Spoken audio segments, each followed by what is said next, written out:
Hello മക്കളെ, അപ്പോൾ എല്ലാവരും +2ലേക്ക് എന്താണ് കാലെടുത്ത് വെച്ചിരിക്കുകയാണെങ്കിൽ +2ലേക്ക് എത്തി, വലിയ ചേട്ടന്മാരും ചേച്ചിമാരും ഒക്കെ ആയി. ഇനി എന്താണ് നമ്മുടെ ക്ലാസ്സുകളൊന്ന് സ്റ്റാർട്ട് ചെയ്താൽ മതി എന്നുള്ള രീതിയിലാണല്ലേ. നമ്മുടെ സ്കൂളിലെ ഏറ്റവും വലിയ സൂപ്പർ സീനിയേഴ്സ് ആയിട്ട് നിൽക്കുകയാണല്ലേ. നിങ്ങളാണ് അവിടുത്തെ ഏറ്റവും വലിയ ആൾക്കാർ.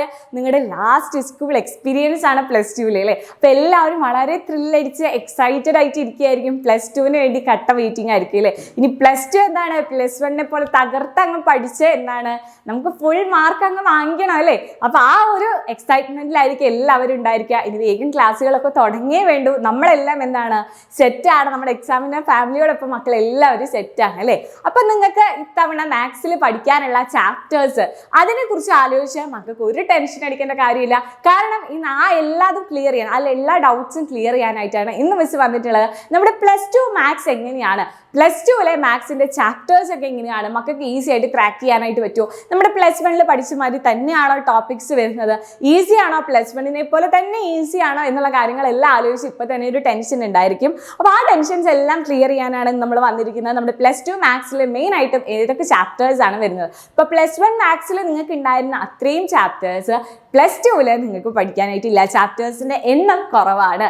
അപ്പോൾ തന്നെ ഒരു ഹാപ്പിനെസ് ആണ് അല്ലേ. ചാപ്റ്റേഴ്സ് അത്രയും ഇല്ല ദൈവമേ, അപ്പോൾ ഇനി അത്രയും പഠിക്കേണ്ടല്ലോ എന്നുള്ളൊരു ഹാപ്പിനെസ് ആണ് അല്ലേ. അതുപോലെ തന്നെ നിങ്ങൾ +1ൽ പഠിച്ച കുറേ കാര്യങ്ങളുടെ ഒരു കണ്ടിന്യൂവേഷൻ ആണ് നിങ്ങൾക്ക് +2ൽ വരുന്നത്.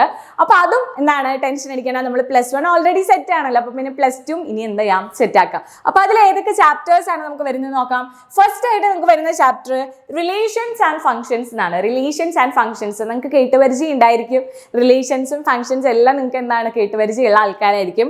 എന്താണ് റിലേഷൻസ് ആൻഡ് ഫംഗ്ഷൻസ് എന്ന് പറയുന്നത്? റിലേഷൻസ് ആൻഡ് ഫംഗ്ഷൻസ് എന്ന് പറഞ്ഞു കഴിഞ്ഞാൽ നമ്മൾ റിലേഷൻ എന്താണെന്ന് നിങ്ങൾക്ക് എല്ലാവർക്കും അറിയാം. അപ്പോൾ ഈ ഒരു ചാപ്റ്ററിൽ റിലേഷൻസ് വരുന്നുണ്ട്, അതേപോലെ തന്നെ ടൈപ്സ് ഓഫ് റിലേഷൻസ് വരുന്നുണ്ട്, അതുപോലെ ഫംഗ്ഷൻസ് വരുന്നുണ്ട്, ഫംഗ്ഷൻസിന്റെ ടൈപ്സ്. അത്രയും കാര്യങ്ങളാണ് മെയിൻ ആയിട്ട് നിങ്ങൾക്ക് ഈ ഒരു ചാപ്റ്ററിൽ ഡീൽ ചെയ്യാനായിട്ടുള്ളത്. വളരെ സിമ്പിൾ ആയിട്ടുള്ള ഒരു ചാപ്റ്ററാണ്. നമ്മുടെ +1ലെ സെറ്റ്സ് എന്നുള്ള ചാപ്റ്റർ നിങ്ങൾക്ക് എങ്ങനെയായിരുന്നു, സൂപ്പർ ഈസിയിലായിരുന്നു +1ലെ സെറ്റ്സ് എന്ന് പറയുന്ന ഫസ്റ്റ് ചാപ്റ്റർ. അതുപോലെ തന്നെ +2ലെ വളരെ സിമ്പിൾ ആയിട്ടുള്ള ഒരു ചാപ്റ്ററാണ് റിലേഷൻസ് ആൻഡ് ഫംഗ്ഷൻസ് എന്ന് പറയുന്നത്. കുറച്ചൊരു ലോജിക് ഉപയോഗിക്കേണ്ട ഭാഗങ്ങൾ വരുന്നുണ്ട്. അതർവൈസ് ഇതെന്താണ് സിമ്പിൾ ആയിട്ടുള്ള ഈസിയാണ് അണ്ടർസ്റ്റാൻഡ് ചെയ്യാൻ. വളരെ കുഞ്ഞു ടോപ്പിക്കാണ്. ഒരു 4 ക്ലാസ്സിൻ്റെ ഉള്ളിലൊക്കെ നിങ്ങൾക്ക് വളരെ ഈസി ആയിട്ട് ഇതിന്റെ കൺസെപ്റ്റും കാര്യങ്ങളും എല്ലാം ക്ലിയർ ആവും. അപ്പോൾ അതിന്റെ പ്രോബ്ലംസ് കൂടി ചെയ്ത് പഠിച്ചു കഴിഞ്ഞാൽ ഈ ചാപ്റ്റർ എന്താണ് സെറ്റാണ്, വളരെ ഈസി ആയിട്ടുള്ള ഒരു ചാപ്റ്ററാണ്. Second chapter inverse trigonometric function. Trigonometry trigonometry എല്ലാവരും കേട്ടിട്ടുണ്ടായിരിക്കും. നമ്മുടെ +1ലൊക്കെ നമ്മൾ പഠിച്ചിട്ടുള്ളതാണ് അല്ലേ. ആ ട്രിഗ്നോമെട്രിയുടെ ഒരു കണ്ടിന്യൂവേഷൻ പോലെയാണ് നിങ്ങൾക്ക് ഇൻവേഴ്സ് ട്രിഗ്നോമെട്രിക് ഫംഗ്ഷൻ വരുന്നത്. നിങ്ങൾ പഠിച്ച ട്രിഗ്നോമെട്രിക് ഫംഗ്ഷൻസ് ഉണ്ടല്ലോ, സൈന്, കോസ്, ടാൻ എന്നൊക്കെ പറയുന്ന ആൾക്കാർ, അവരുടെ എല്ലാം ഇൻവേഴ്സ്. ആ ഇൻവേഴ്സ് ട്രിഗ്നോമെട്രിക് ഫംഗ്ഷൻസ് ആണ് നമ്മൾ സെക്കൻഡ് ചാപ്റ്ററിൽ ഡിസ്കസ് ചെയ്യുക. അതിന്റെ പ്രോപ്പർട്ടീസ് അതുപോലെ തന്നെ അതിന്റെ ഗ്രാഫും കാര്യങ്ങളൊക്കെയാണ് നമ്മൾ സെക്കൻഡ് ചാപ്റ്ററിൽ ഡീൽ ചെയ്യാനായിട്ട് പോകുന്നത്. അതും വളരെയധികം ബുദ്ധിമുട്ടുള്ള ഒരു ചാപ്റ്റർ ഒന്നുമല്ല. ട്രിഗ്നോമെട്രിക് ഫംഗ്ഷൻസ് നല്ല രീതിയിൽ അറിയാന്നുണ്ടെങ്കിൽ ഇൻവേഴ്സ് വളരെയധികം സിമ്പിൾ ആണ്. അപ്പോൾ അതിന്റെ ഗ്രാഫും കാര്യങ്ങളൊക്കെയാണ് ഈസി ആയിട്ട് നമുക്ക് സ്കോർ ചെയ്യാൻ പറ്റുന്ന ഒരു ചാപ്റ്ററാണ്. Third chapter matrices. ഇതിൽ നോക്കി കഴിഞ്ഞാൽ മെട്രിസസും ഡിറ്റർമിനൻസും, ഈ 2 വേർഡ്സ് നിങ്ങൾ കേൾക്കാൻ സാധ്യത കുറവാണ്.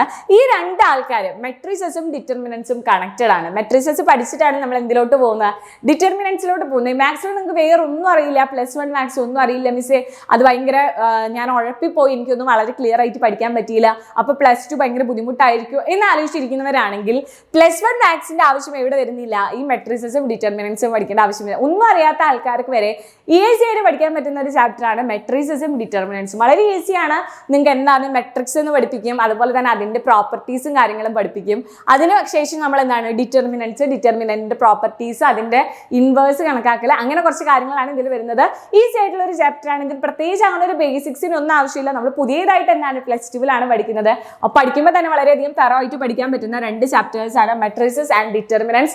വളരെയധികം എന്താണ് വെയിറ്റേജ് കൂടിയുള്ള ചാപ്റ്റർ ആണ് കേട്ടോ. മെട്രിസസ് ആൻഡ് ഡിറ്റർമിനൻസ് നമുക്ക് എന്തായാലും ക്വസ്റ്റ്യൻസ് വരും. പക്ഷെ നിങ്ങൾക്ക് എന്താണ് വളരെ ഈസി ആയിട്ട് പഠിക്കാൻ പറ്റുന്ന ഒരു ചാപ്റ്ററും കൂടിയാണ്. അപ്പോൾ വളരെ ഈസി ആയിട്ട് മാർക്ക് സ്കോർ ചെയ്യാൻ പറ്റുന്ന 2 ചാപ്റ്റേഴ്സ് ആണ് മെട്രിസസും ഡിറ്റർമിനൻസും. പിന്നെ നമുക്ക് വരുന്നത് continuity and differentiability.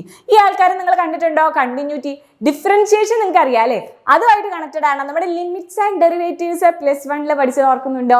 Limits and derivatives അതുമായിട്ട് കണക്റ്റഡ് ആയിട്ടുള്ള ഒരു ചാപ്റ്ററാണ് കണ്ടിന്യൂറ്റി ആൻഡ് ഡിഫറൻഷ്യബിലിറ്റി എന്ന് പറയുന്നത്. ലിമിറ്റ്സും അതിന്റെ കാര്യങ്ങളൊക്കെ ഉപയോഗിച്ചുകൊണ്ട് നമ്മുടെ ഫംഗ്ഷൻസിന്റെ കണ്ടിന്യൂറ്റി പറയും, അതുപോലെ തന്നെ അതിന്റെ ഡിഫറൻഷിയേഷനും പറയുന്ന ഒരു ചാപ്റ്ററാണ് കണ്ടിന്യൂറ്റി ആൻഡ് ഡിഫറൻഷ്യബിലിറ്റി എന്ന് പറയുന്നത്. അതും വളരെയധികം ലിമിറ്റ്സ് ആൻഡ് ഡെറിവേറ്റീവ്സ് ഒക്കെ നന്നായിട്ട് അറിയാം എന്നുണ്ടെങ്കിൽ എന്താണ് ഇതും വളരെ ഈസി ആയിട്ട് നിങ്ങൾക്ക് അച്ചീവ് ചെയ്യാനായിട്ട് പറ്റും. പിന്നെ വരുന്നതാണ് application of derivatives. Application of derivatives എന്ന് വെച്ചാൽ എന്താണ്, നമ്മൾ ഡിഫറൻഷിയേഷൻ നമുക്കറിയാലോ, അപ്പോൾ അതിൻ്റെ ഒരു അപ്ലിക്കേഷൻ ലെവലാണ്. നമ്മൾ എവിടെയാണ് ഈ ഡെറിവേറ്റീവ്സ് ഒക്കെ നമ്മൾ പഠിച്ചു, ഈ ഡെറിവേറ്റീവ്സ് ഒക്കെ നമ്മൾ എവിടെയാണ് അപ്ലൈ ചെയ്യുന്നത്, ആ ടൈപ്പ് പ്രോബ്ലംസ്, അങ്ങനത്തെ പ്രോബ്ലംസ് സോൾവ് ചെയ്യുന്ന ഒരു ചാപ്റ്റർ ആണ് അപ്ലിക്കേഷൻ ഓഫ് ഡെറിവേറ്റീവ്സ് എന്ന് പറയുന്നത്. അപ്പോൾ ഈ രണ്ട് ചാപ്റ്റേഴ്സ് ഒരുവിധം കണക്റ്റഡ് ആണ്, കാരണം ഡിഫറൻഷ്യബിലിറ്റി കഴിഞ്ഞിട്ടാണ് നമ്മൾ അതിൻ്റെ അപ്ലിക്കേഷൻ പഠിക്കുന്നത്. അപ്പോൾ ഇതൊരു അപ്ലിക്കേഷൻ ലെവലിലുള്ള ഒരു ചാപ്റ്ററാണ് അപ്ലിക്കേഷൻ ഓഫ് ഡെറിവേറ്റീവ്സ് എന്ന് പറയുന്നത്. പിന്നെ വരുന്നത് 7th ചാപ്റ്റർ ഇന്റഗ്രൽസ്. ഇന്റഗ്രൽസ് എന്ന് പറയുന്നതാണ് നമ്മുടെ +2ന്റെ ഹൈലൈറ്റ്. എല്ലാവരും +2ൽ കാത്തിരിക്കുന്ന ഒരാളാണ് എന്ത്, യെസ്, ഇന്റഗ്രൽസ് എന്ന് പറയുന്ന ചാപ്റ്റർ അല്ലേ. ഇന്റഗ്രൽ നമ്മളെല്ലാവരും കുറേ പേര് കണ്ടിട്ടൊക്കെ ഉണ്ടായിരിക്കും, എന്താണ് ഇന്റഗ്രലിന്റെ സൈൻ എന്നുള്ളതൊക്കെ എല്ലാവരും ഇങ്ങനെ പേടിച്ചിരിക്കുന്ന ഒരാൾക്കാരായിരിക്കും. പക്ഷേ ഇന്റഗ്രൽസ് എന്ന് പറയുന്നത് അത്ര ബുദ്ധിമുട്ടുള്ളൊരു കാര്യമൊന്നുമല്ല. ഇന്റഗ്രൽസ് കാൽക്കുലേറ്റ് ചെയ്യാനായിട്ട്, ഇവാലുവേറ്റ് ചെയ്യാനായിട്ട് കുറച്ച് മെത്തേഡ്സും കാര്യങ്ങളൊക്കെ ഉണ്ട്. ആ മെത്തേഡ്സ് ആയിരിക്കും നമ്മൾ മെയിനായിട്ടും ഇന്റഗ്രൽസിൽ എന്താണ് നമ്മൾ ഡീൽ ചെയ്യാനായിട്ട് പോകുന്നത്. ഇന്റഗ്രൽ എന്താണ്, അതിൻ്റെ പ്രോപ്പർട്ടീസും കാര്യങ്ങളെല്ലാം നമ്മൾ ആ ഒരു ചാപ്റ്ററിൽ ഡിസ്കസ് ചെയ്യും. ആ ചാപ്റ്റർ നല്ല ഈസി ആയിട്ട് നല്ല സെറ്റാക്കി നിങ്ങൾ പഠിച്ചു കഴിഞ്ഞ് കഴിഞ്ഞാൽ അപ്ലിക്കേഷൻ ഓഫ് ഇന്റഗ്രൽസ് എന്ന് പറയുന്ന ചാപ്റ്റർ വളരെ സിമ്പിൾ ആയിരിക്കും. ഓക്കെ, ഇന്റഗ്രൽസ് നിങ്ങൾ സെറ്റാക്കി 7th ചാപ്റ്റർ സെറ്റ് ആണെങ്കിൽ 8th chapter application of integrals അതിനും സിമ്പിൾ ആയിട്ടുള്ള ഒരു ചാപ്റ്ററാണ്. കാരണം ആ ഇന്റഗ്രൽസിന്റെ അപ്ലിക്കേഷൻ ആണ് നിങ്ങൾ എന്ത് ചെയ്യാൻ പോകുന്നത്, 8th ചാപ്റ്ററിൽ ഡിസ്കസ് ചെയ്യാനായിട്ട് പോകുന്നത്. പിന്നെ 9th ചാപ്റ്റർ ഡിഫറൻഷ്യൽ ഇക്വേഷൻ ആണ്. ഡിഫറൻഷ്യൽ ഇക്വേഷൻ എന്ന് പറയുമ്പോൾ ഇത്രയേ ഉള്ളൂ. നമ്മൾ സാധാരണ സെക്കൻഡ് ഡിഗ്രി എന്ന് കേട്ടിട്ടുണ്ട് അല്ലേ, സെക്കൻഡ് ഡിഗ്രി കേട്ടിട്ടുണ്ട്, തേർഡ് ഡിഗ്രി കേട്ടിട്ടുണ്ട്. ഈ സെക്കൻഡ് ഡിഗ്രിയും തേർഡ് ഡിഗ്രിയും എല്ലാം കൂടി ഒന്നിച്ച് എഴുതുന്ന ഒരു ഇക്വേഷനാണ് നമ്മൾ ഡിഫറൻഷ്യൽ ഇക്വേഷൻ എന്ന് പറയുന്നത്. സിമ്പിൾ ആയിട്ടുള്ള ഒരു ചാപ്റ്ററാണ് ഡിഫറൻഷ്യൽ ഇക്വേഷൻ. അതിന്റെ സൊല്യൂഷൻ കണ്ടുപിടിക്കാനാണ് മെയിൻ ആയിട്ട് നമ്മൾ അതിൽ ചെയ്യുന്നത്. ഓക്കെ, പിന്നെ വരുന്നത് വെക്ടർ ആൾജിബ്ര. വെക്ടേഴ്സിനെ കുറിച്ച് നിങ്ങൾ പഠിച്ചിട്ടുണ്ടായിരിക്കും. വെക്ടേഴ്സ്, സ്കാലേഴ്സ് കാര്യങ്ങളൊക്കെ നിങ്ങൾ ഫിസിക്സിലൊക്കെ കണ്ടിട്ടുണ്ടായിരിക്കും.